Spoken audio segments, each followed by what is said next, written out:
So Donald Trump, just days after Twitter decided to enact a fact-checking feature on his account, is going to enact an executive order involving the FTC and the FCC.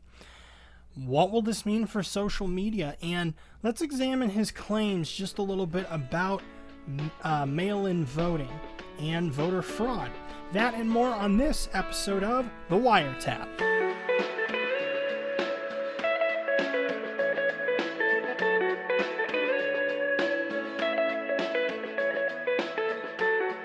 Hello everyone, my name is JD. And this is Logan. And this is The WireTap. Thank you for joining us today.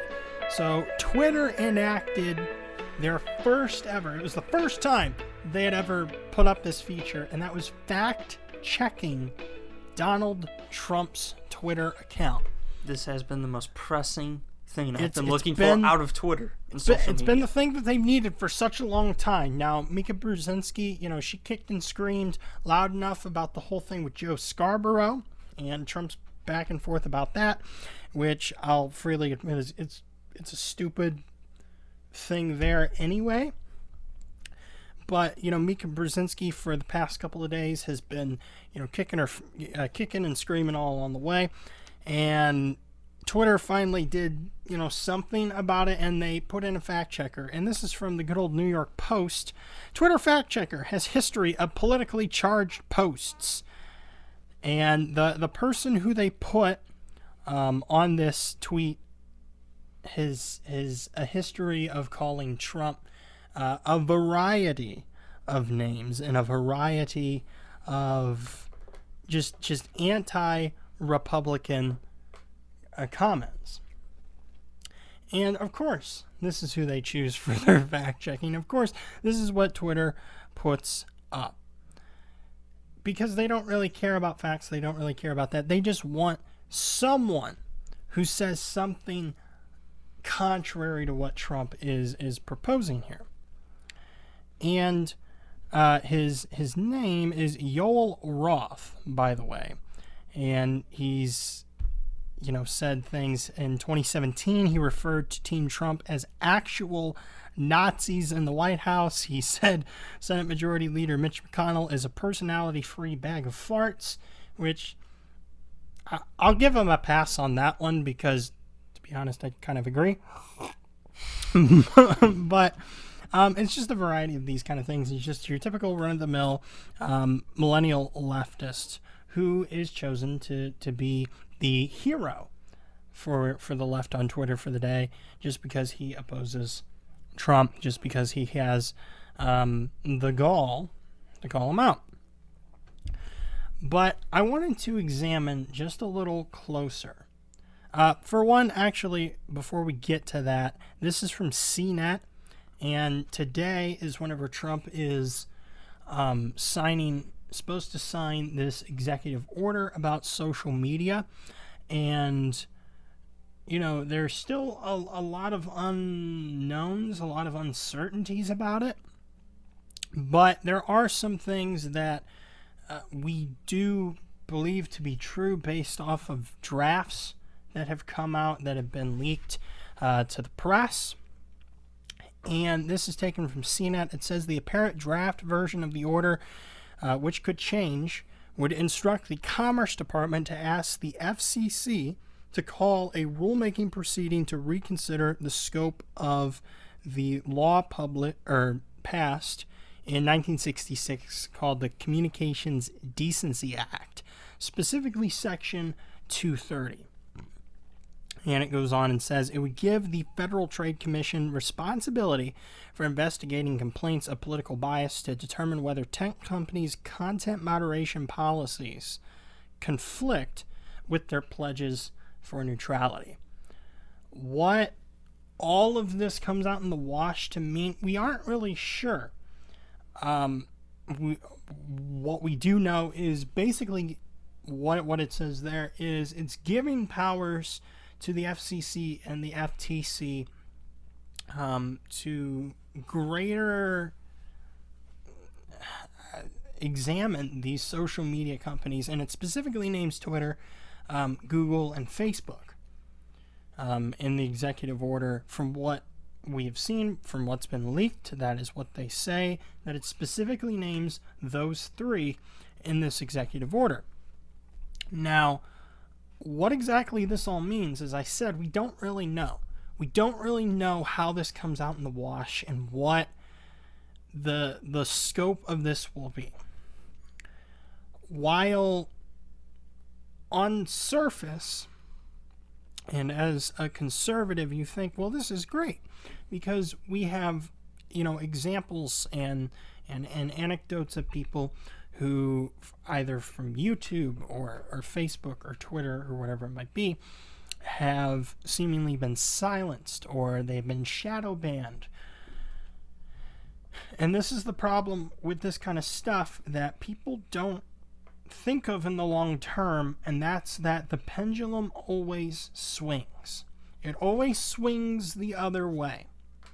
And while this is great now, what does this look like whenever a Democrat gets into office? What does this look like whenever the Democrats take the presidency?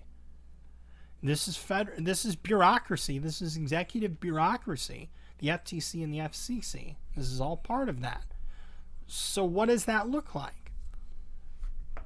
Your guess is as good as mine. I don't know. None of us know. None of us even really know what this looks like as of right now. But one thing that I wanted to address specifically was the claims that Trump made, which necessitated a fact check. And that was regarding absentee voting or mail-in voting. And there's a whole myriad of articles that you could pull up, such as from The Hill, the voter fraud, and it goes on to explain basically, it touches on the Heritage Foundation, and they have a database of absentee voting and mail-in voting fraud cases that only number just below 1,300. And this is a database that has compiled these as instances since I think it's like the 70s.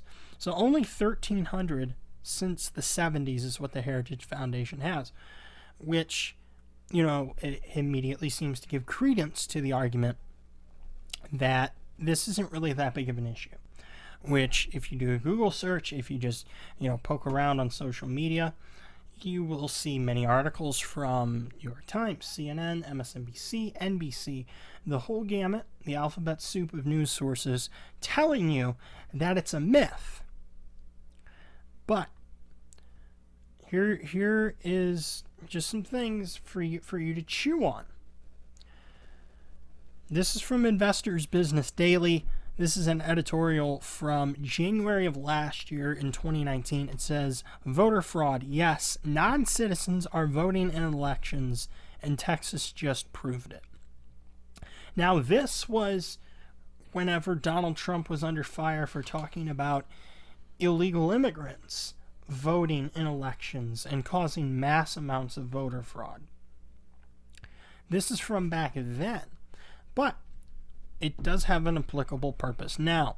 When President Trump brought up the idea that non-citizens were casting ballots in elections, the reaction was fast and furious. Such a thing, if it exists at all, is exceedingly rare, we were told. But when one state decided to take a close look, it found something quite different. After a year-long voter fraud probe, Texas discovered that 95,000 people identified as non-citizens had voter registrations. What's more, 58,000 of them voted in one or more Texas elections.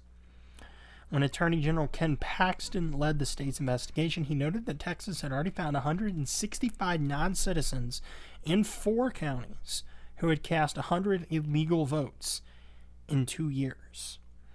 More recently, Pennsylvania officials said that they had found more than 11,000 non-citizens registered to vote in that state.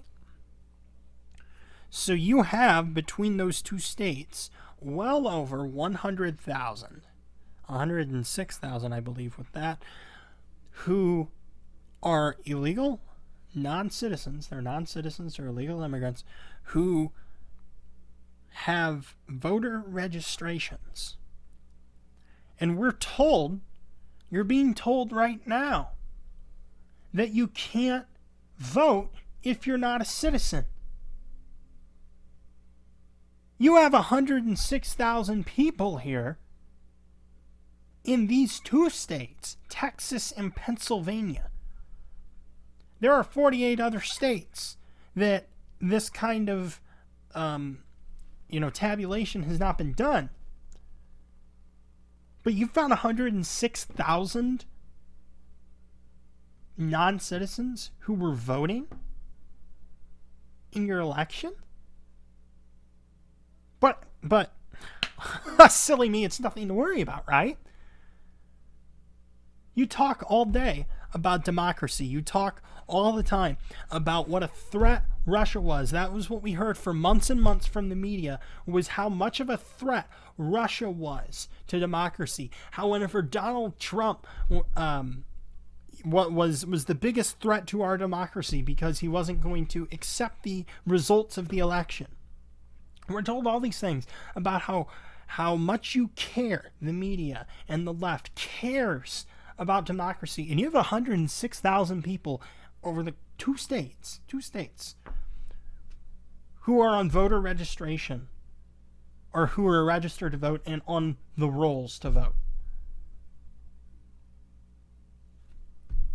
You're talking out two sides of your mouth. What a double standard you hold. And now you have the gall to tell us that we have nothing to worry about, that Donald Trump is talking out of his aft end because one of the first things if you're going to vote is that you have to be a citizen. Well, tell that to the 106,000 people who are on the voter rolls.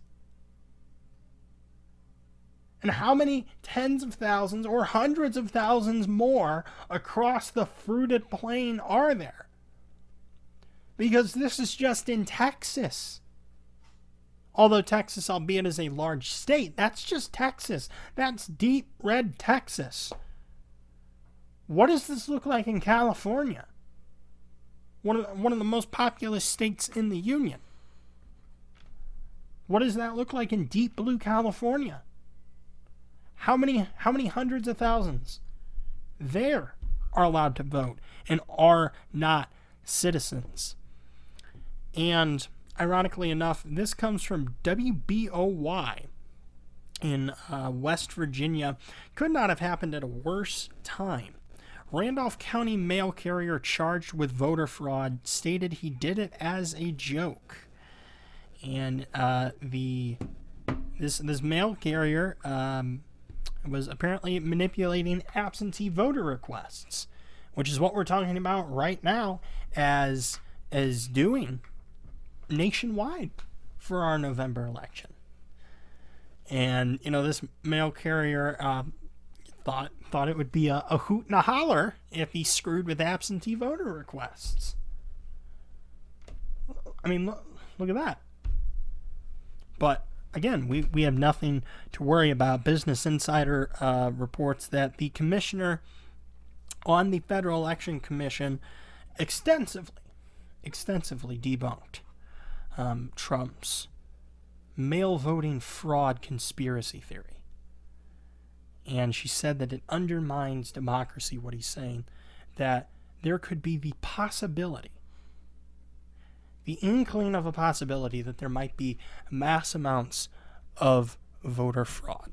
Because there's never been that before. There's never been anything like that. But the issue there is an issue likewise that many government agencies have, and that is fraud. And that was something that I wanted to look at a little bit as well. Almost forgot this piece from the LA Times from August of last year. Nearly 84,000 duplicate voter records found in an audit of California's motor voter system. 84,000 duplicate voter records. Times 2. Duplicates.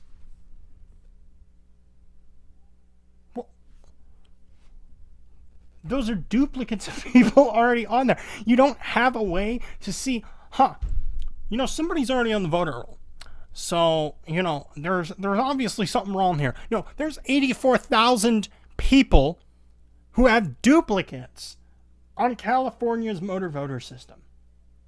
What? What? What do you expect? It's government. That's the way that government operates. It's the way that government operates. And whenever you had California going through and purging their voter rolls, there were some like 1.5 million people taken off. Or it was something in that number. It was like over 1 million registered voters that were on there that were inactive or duplicates or whatever kind of crap.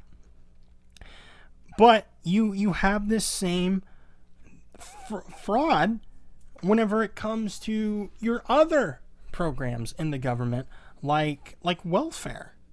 Whenever you're talking about food stamps or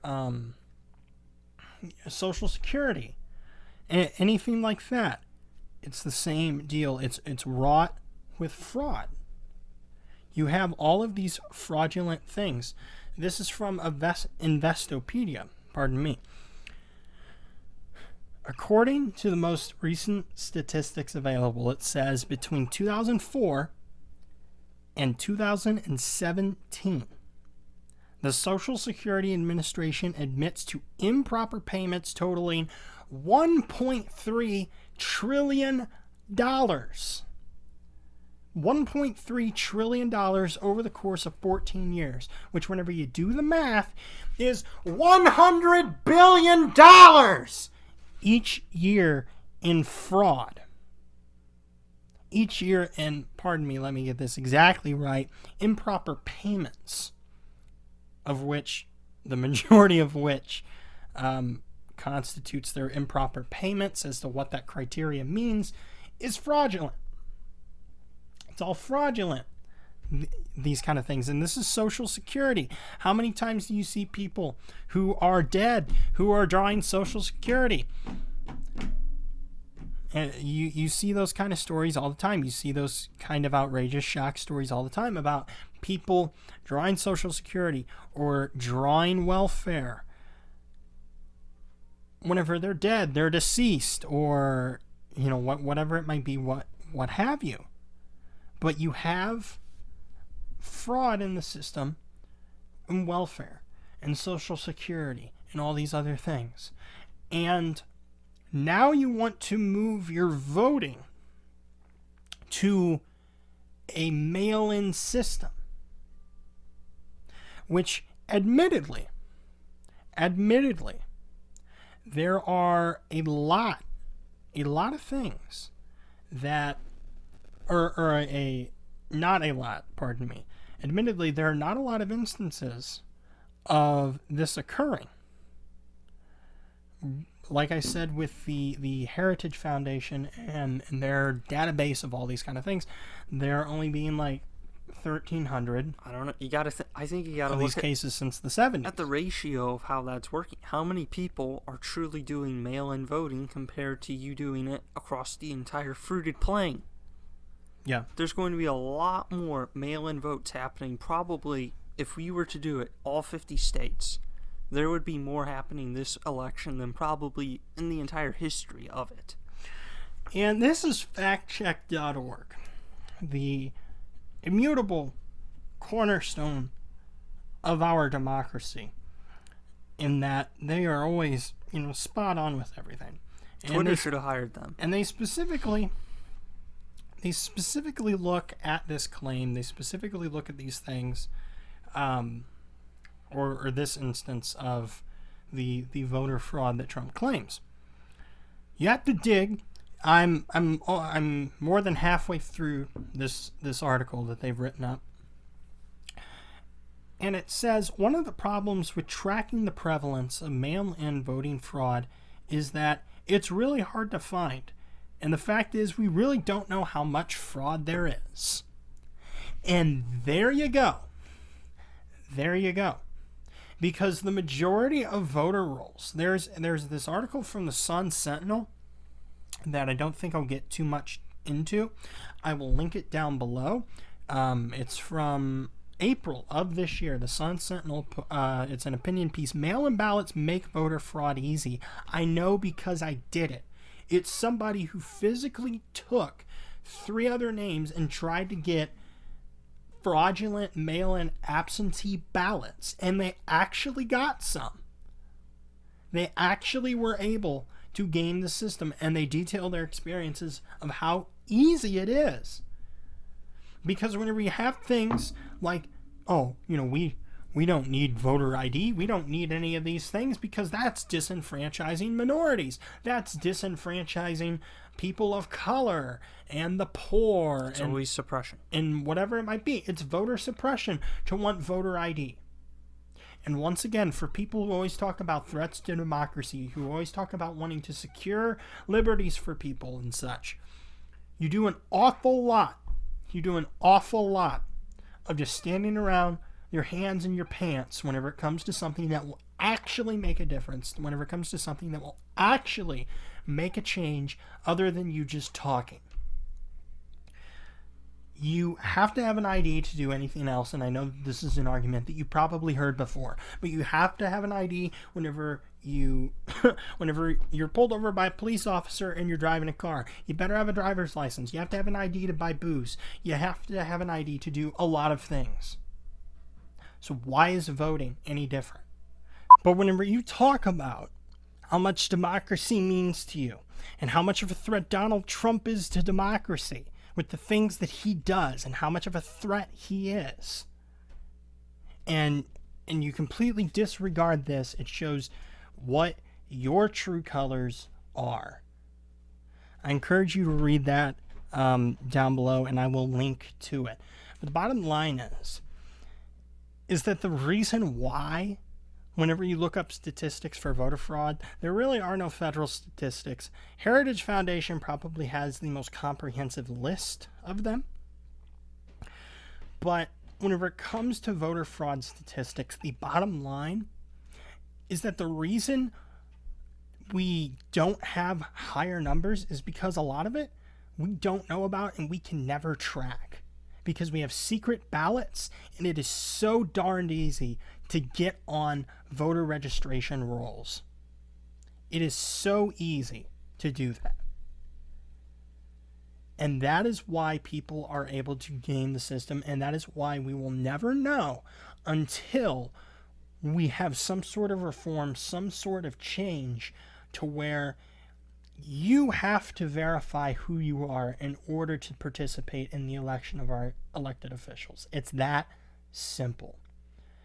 But we want to thank you for joining us on this edition of the WireTap. Make sure to leave a comment down below on ideas that you want to see in the future.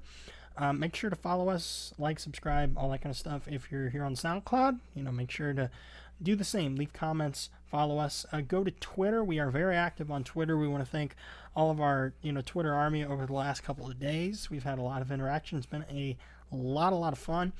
We're on Twitter, capital TCNW. We're at the CWire, capital TCNW. And as I said, all of the links to our articles that we discussed are in the description below. So for Logan, I am JD saying goodbye. God bless. And we will see you in the next episode.